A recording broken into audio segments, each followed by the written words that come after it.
Mary's Scrappy Creations, where we sew the scraps of your life into beautiful creations. I thought a great way to kick off December would be with a holiday pillow. Now, of course, you could make this for any time of year just to match your decor, or maybe you need a gift for someone for birthday, Christmas, anniversary. What about a fabric pillow? Now, I used a jelly roll that I was gifted, and a link for that will be below because it's an adorable holiday theme. But this is a great pillow. Now, I made it in a rectangle. I'm showing you basically how to make a pillow. You can make it to suit your needs. Maybe you want it larger, maybe you want it smaller, maybe you want it square, or whatever you want, you're going to be able to make, because I'm going to show you the formula. Now this has a flanged edge, that's called a flange, so it looks like a little border around the pillow, and I can't wait. As soon as I'm done filming this, this is going on our couch. I just love it. I hope you have as much fun making this as I did. So let's go take a look at how easy this really is. Grab your scraps or your jelly roll and let's go do this. Okay, let's take a look at what I used to make mine. Now, I will give you the dimensions down below and I'll talk about them throughout the video. But you can make your pillow to suit your needs. A lot of people will buy a pillow insert at the store, and there's nothing wrong with that. I just prefer to make mine the size I like them to be. This time I wanted a rectangular pillow, and I'm using a piece of muslin and I'm using a piece of cotton batting. Now this is going to be the side that's inside the pillow, okay? And for the size I'm making, this measures approximately 21 inches by 16. Once I get everything sewn on here, I'm going to be trimming it down, and I'm going to need edges. So I left a little extra because I want my finished pillow to roughly measure 16 inches by 11-ish. And I'm not that picky on how it turns out that way. It will be close. All right, so you could also use fusible fleece if you don't have cotton batting. If you're using cotton batting, make sure if it's needle punch that the soft side is against the muslin and the rougher needle punch side is upwards so that it doesn't pull through your fabric as much. You're going to need your scissors, rotary cutter. You may want to use clips. I'm using pins. Of course, you'll need your thread, your sewing machine. You're going to need something to mark a line if you're using diagonal. You may want to use scraps. You may just want to freestyle it, and that's fine. You might want to use some basting spray. I also have here, for the backing, I'm going to use a piece of yardage. Now, you certainly could use whatever you use on the front of your pillow. Just make it your own. I have 2 pieces of muslin that I will make the pillow form itself with. Now, I had this adorable jelly roll gifted to me from Kimberley, from my fabric addiction, and it is absolutely gorgeous. I'll leave a link down below, but thank you very much, Kimberley. It's going to make a beautiful pillow. So I'm going to show you how I'll start this. I'm going to take my ruler, and on most large rulers you'll see that there are lines. This one says 60, this one says 45, and this one says 30. Now I want to start on a 45-degree angle. So I'm going to take the 45-degree mark and I'm going to line it with the edge.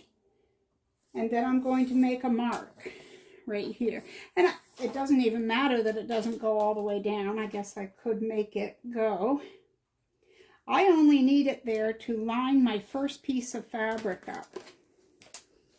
All right. Cap my pen. All right. So we'll start off with a cute little elf. I'm going to put that right across that line. I'm going to put the edge right against there, okay? I'm going to take my second piece and I'm going to lay it like this and then put it right side down. I guess I shouldn't try to stretch. I'll come over here and do it. Oh, you know what I did? I didn't stop and spray baste. Oopsie, you guys would have told me, right? Okay, if you don't have spray baste, you can certainly pin it. It really doesn't matter. I don't use a whole lot anyway. I don't like it to get on my cutting mat. If it does, I just take rubbing alcohol. All right, that should be enough. Okay, lay this back down like that.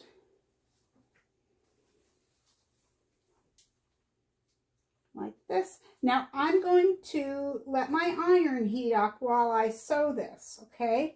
I'm going to take it over to the sewing machine and using a 1/4 inch seam allowance, I'm going to sew these two strips together right along here. I'm going to use a 2.5 millimeter stitch length. You can use whatever you like. That's just standard, generally what I use on projects like this. Okay, so I'll do that. I'm going to press it open and I'll meet you right back here and we'll go on to the next step. Okay, I sewed that, I opened it and I pressed it. Now I don't remember if I told you guys the name of this. It's called Hello Holidays. If I didn't mention it, it's called Hello Holidays by Moda, and it is absolutely gorgeous. Okay, and you know, this doesn't have to be done in Christmas. Of course, you could do it in any theme you want. Maybe, you know, your Aunt Mary has a sunflower theme in her living room and you'd like to make her something. You do whatever you want. And I was saying to a friend today that those Scrappy strip packs that Kimberley sent me, those would be beautiful with these. Of course, any kind of scrap, you know me, put scraps together, you're going to have something gorgeous. And I'm sure that you have a scrap pile to choose from. Okay, so I put one right sides facing there, and I'm going to put one right sides facing here. Oops, that one's a little short. Maybe I should go with something a little longer. Let's put some Santa in there. And I'm going to do the same thing again. Right sides down. Use 1/4 inch seam allowance. Sew directly across with a 2.5 millimeter stitch length. And I am just going to continue doing this until I filled this, okay? So I'm not going to bore you with all that. I'll just let you see it when it's finished, okay? Hang tight. Look at that. Isn't that pretty? And that would be just as pretty done with all your scraps or different widths of fabric. It would be so cute any way around it. All right, so we did quilt as you go, so it is all stitched down. Nothing further is really necessary. But I want to use some decorative stitches on my seams. And, you know, we have all these pretty stitches on our machines, and how often do we really use them? So I thought it would be cute maybe to take some green thread and change it up to white or red and just use some decorative stitches. And you wouldn't even need to do all of them. I don't even know if I'm going to do all of them or not, but I'm going to take this over to my machine and I'm going to pretty it up a little bit with a few of those stitches, and then we'll move on to the next part of the tutorial. Okay, I am back from stitching.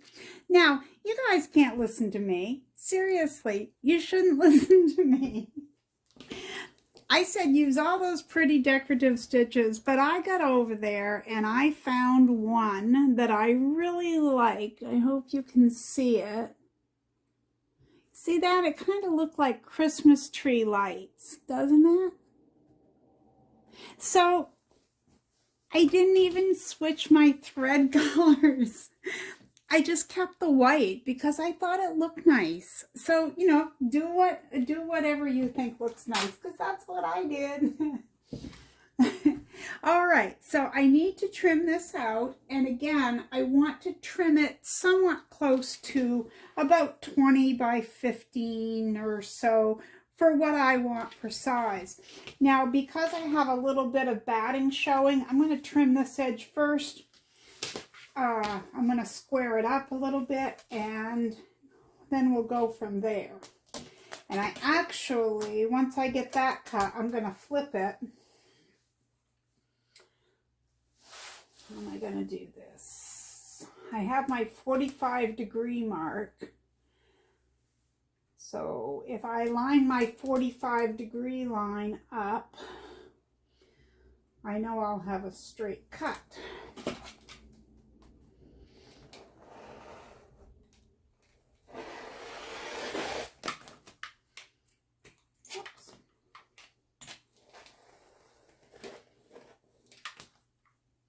Always does that there because I have another cutting mat underneath there, so it makes a little bit of a bump. Alrighty. So I have this backwards: 3, 6, 9, 12, 13, 14. Did I say 15? Yeah, I was going to cut it at 15. I have my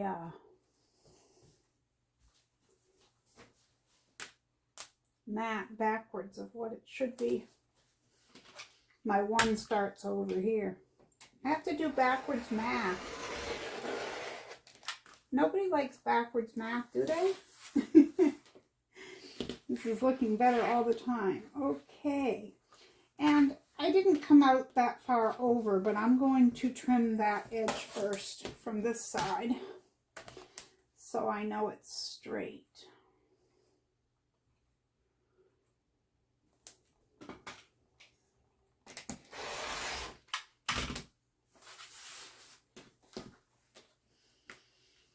And see, from here, I could make this any size I want. I could trim it, leave it just like that, you know, if I wanted to, if I didn't have that edge.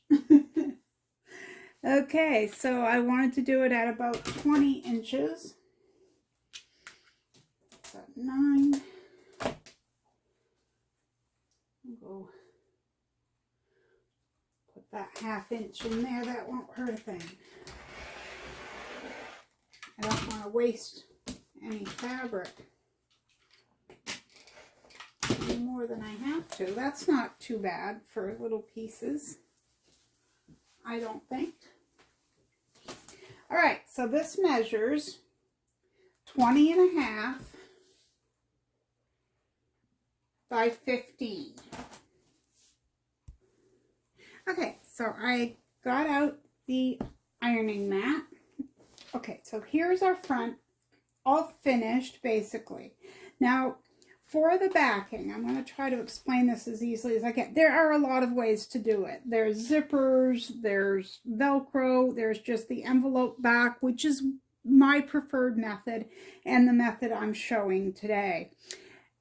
Zippers are great. I don't mind zippers in anything. I'm not a fan of them in my pillows, and I'm going to tell you, I have a mark still on my arm from when I was younger.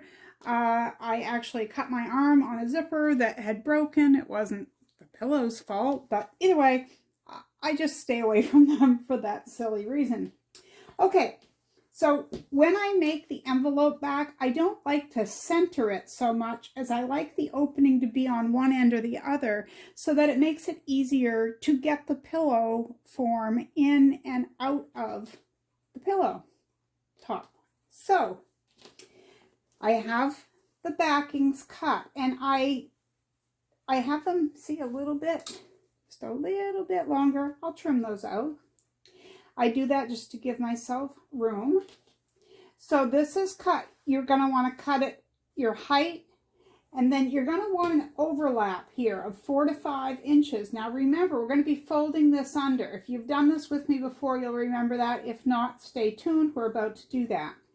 But you need to have an overlap so that your pillow form isn't showing through. So let me get rid of the pillow itself. All right, so the first thing I'm going to do, you guys know my iron's coming out. Now you probably could do it without the iron. I'm just not a fan. Okay, I'm going to give it a little bit of spray starch. I'll let that set for a moment.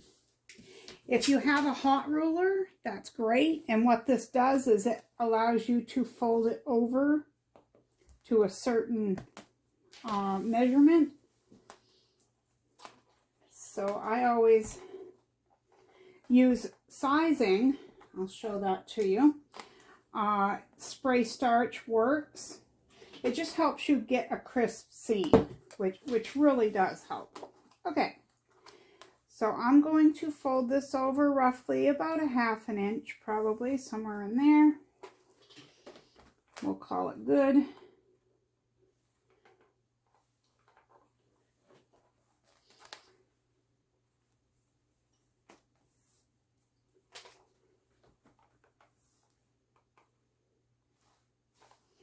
Once I have that, I'm probably going to starch it again or spray size it again, because I like it to stay where I want it. I got that a little much there. How about do as I say, not as I do? All right. And then from here, I'm going to give it about 1 inch, okay? Nice big seam.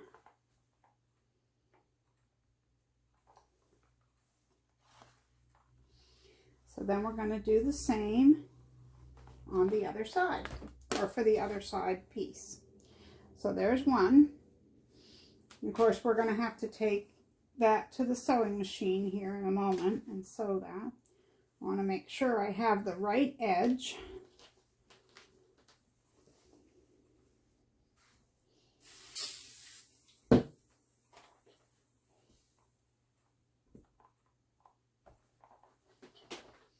So again, about 1/2 inch.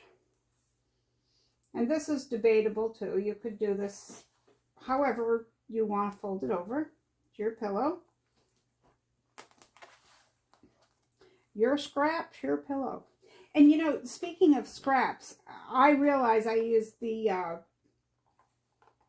jelly roll that was gifted to me, but scrap pillows are gorgeous too, so don't worry about that.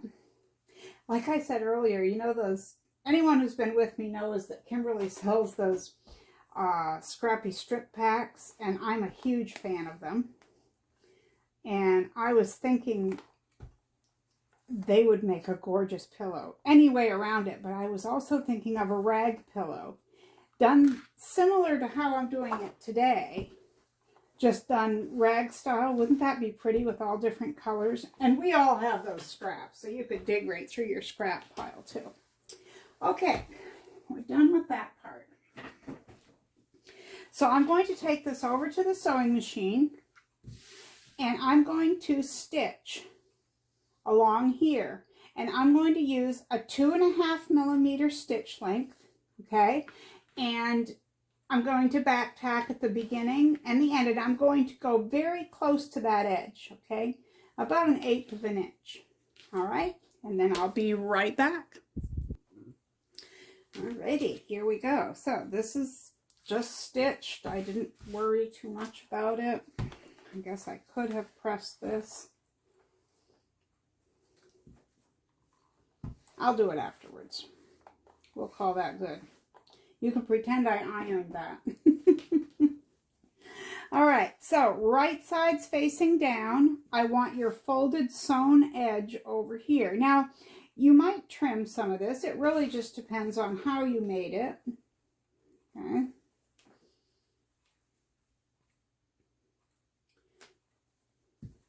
I'll bring that down. About like that. See, I've got an overlap of a few inches.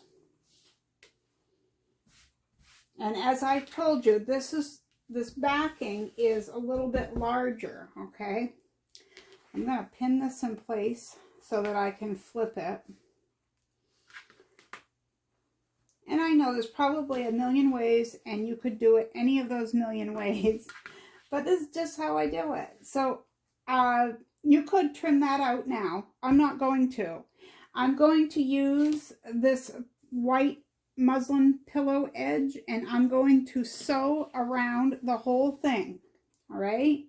And I'm going to use a 2mm stitch length. I want it nice and tight. I don't want my stitches coming out. You don't need to leave a hole opening because we have the flap that's going to allow us to open our pillow. So we don't need to do that. And you're going to back tack, of course. Go all the way around the pillow and meet me back here. Then we'll go on to the next part, because there is a next part. You knew there would be, right? You never know what I'm going to come up with. No, if you've been with me for a while, you may have seen the other pillow that I did, and this is just done in a similar fashion. All right, let's take it to the sewing machine, sew around, as I said, using a fairly tight stitch length, just to be sure. And the only thing I want to warn you about is when you're sewing along, make sure this doesn't get folded back. So just be mindful when you get to that place, okay? Right, I sewed all the way around. Now I'm going to trim it out. You certainly could use pinking shears if you want to. I'm just going to clip my corners and actually not all that closely because I don't want to have to sew it again. But I will clip the corners a little bit and then trim around the excess before we go on to the next part. You could, at this point, after you trim it, just turn it right side out and call it a day. You know, fill it with your pillow form and be done. I must need a new blade. I have to remember to do that. I usually get Mr. Scrappy to do that for me.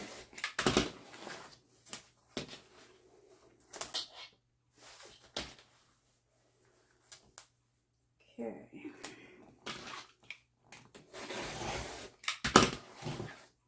Yeah, we'll go again. You're more likely to cut yourself on a dull one, I know that. So I'm going to turn my big iron on. Right. Flip this right side out and make sure that you're poking your corners well. You might even want to use a turning tool for this because you want them turned out well.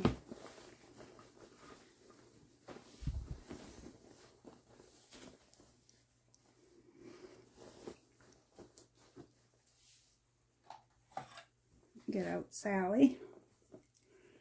And be careful, you don't want to poke whatever you're using, whether it be a knitting needle, a crochet hook, the tip of your scissors, a little wooden stick.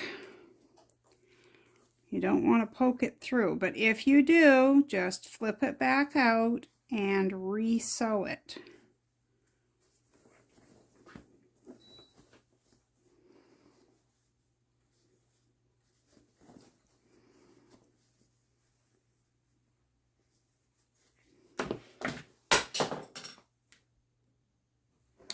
Right, now comes the iron again. So straightening your edges.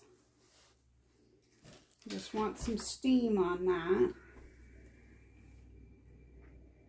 And as I say, you don't really need to iron, you just need to press. It just needs the heat and the steam. You don't need to rub back and forth all that much.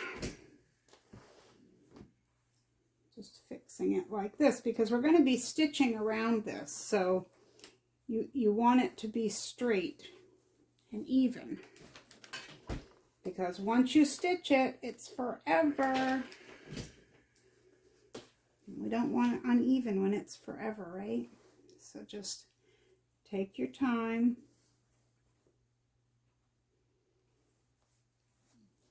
I usually do it from both sides. So I'll do it this side. And then once I feel it's fairly straight, I'll flip this over. And when you do it from the other side, it just kind of reinforces and double checks that you've got everything even. I bought this red fabric, probably 3 years ago now, 3 or 4 years ago. Got a really good deal on it. And I think it was at Marden's here in town.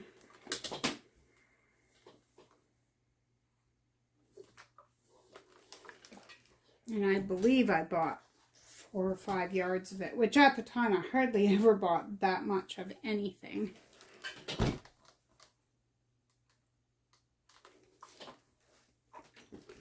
Okay, now I'm going to check it, which it's a good thing I did because the red was kind of to the front here.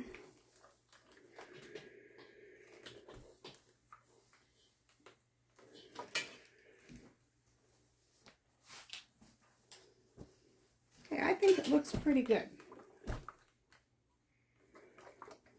So once you're happy with it, we're going to get our marking pen and our ruler.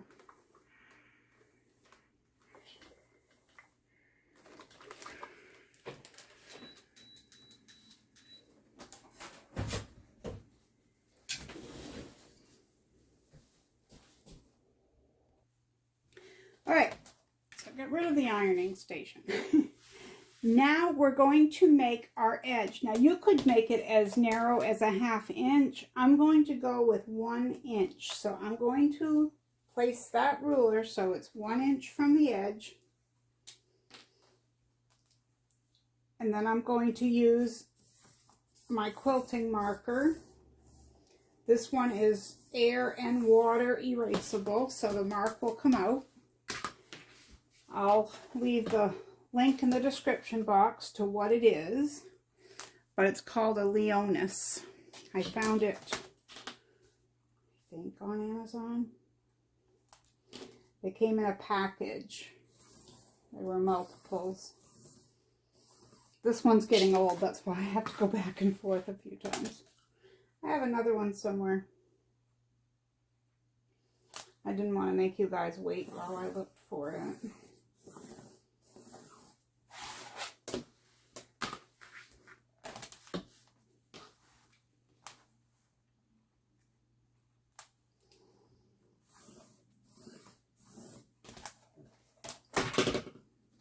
Right. I'm just going to put a few pins to basically hold it. Then I'm going to go over to the sewing machine. I'm going to stitch around on those lines that I just made using a 2.5 millimeter stitch length. And I'm going to go all the way around. Make sure you back tack. This is just, it's not a ruffle edge, it's just more of a finished edge. And again, be careful when you're going over these that they don't get folded backwards. Okay, let's go do that. All right, everything is sewn around. So no matter what size you made your pillow, it's always the same thing. You want to measure between these lines so that you know how big your pillow needs to be. Now mine is 17 3/4 inches by 12. I always like my pillow form a little bit larger than the opening because that way when you stuff it, it looks stuffed. It doesn't look flat, okay? So I have my 2 pieces of muslin. You can use whatever fabric you have on hand, whatever scraps you have. This is going inside that pillow and no one's going to see it. If you have a piece of ugly fabric, now's the time to get rid of it. Okay, so I cut this at 19 inches by 13, okay? So that's 1¼ inches wider and 1 inch this way. It really doesn't matter. I was just trying to even up some of the measurements, but either way around it, I just make it about 1 inch larger than it needs to be all the way around. Okay, so this is 2 pieces. You're going to sew it all the way around. You want to leave an opening large enough to stuff it. That's all you need to do. So you're going to use a fairly tight stitch length. I'd use a 1.8, 2.0, somewhere in there. And stitch all the way around. You want to leave 4 or 5 inches. You might want to put your hand in there to stuff all the corners. Make sure you back tack here. Go around, back tack.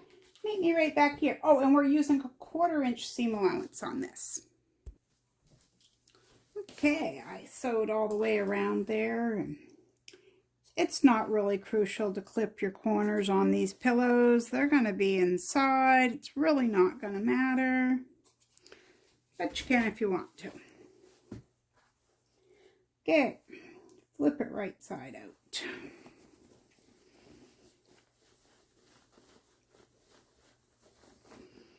And poke your corners.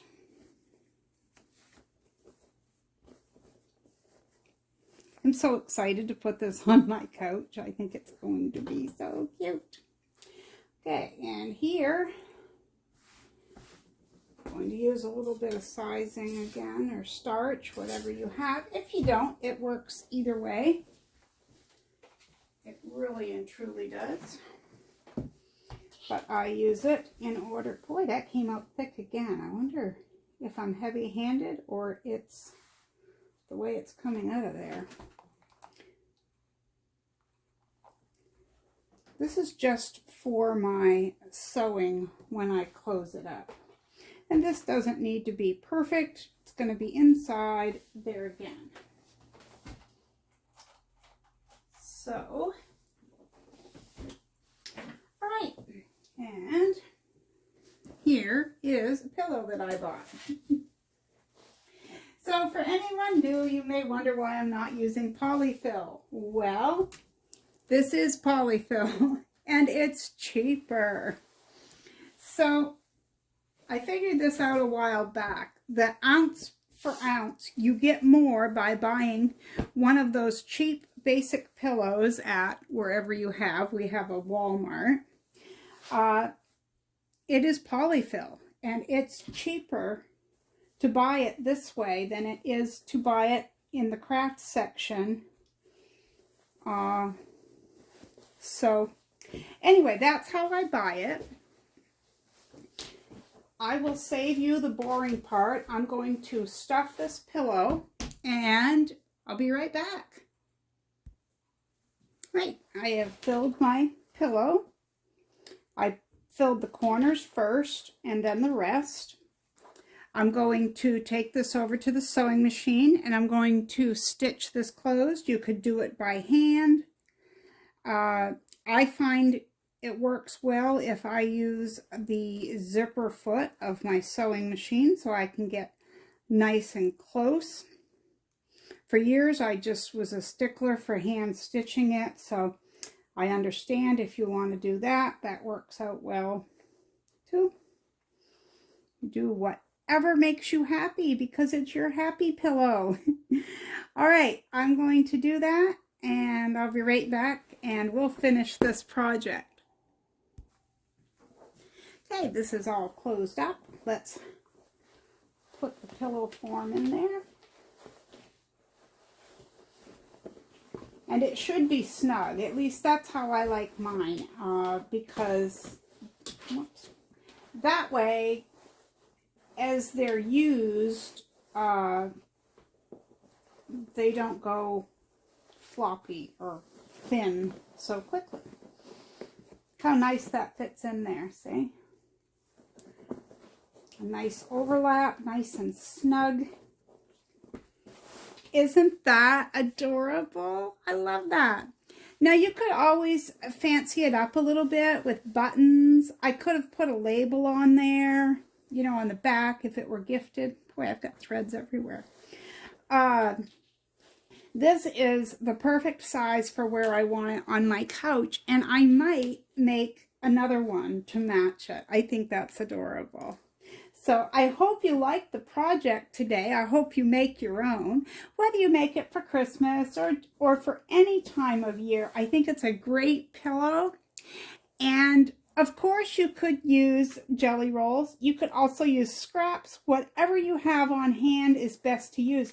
Maybe you have a jelly roll and you just have a few pieces left. Or maybe you have scraps left from a quilt or another project. Maybe you made one of my bags and you have pieces left from that. But anyway around it, I hope you have fun making your own. And I just thought this was a great way to kick off the month of December. So thank you so much for hanging out with me today here at Marie's Scrappy Creations. And until next time, be kind out there. The world needs more of that. I'll see you next time, right here. Bye-bye.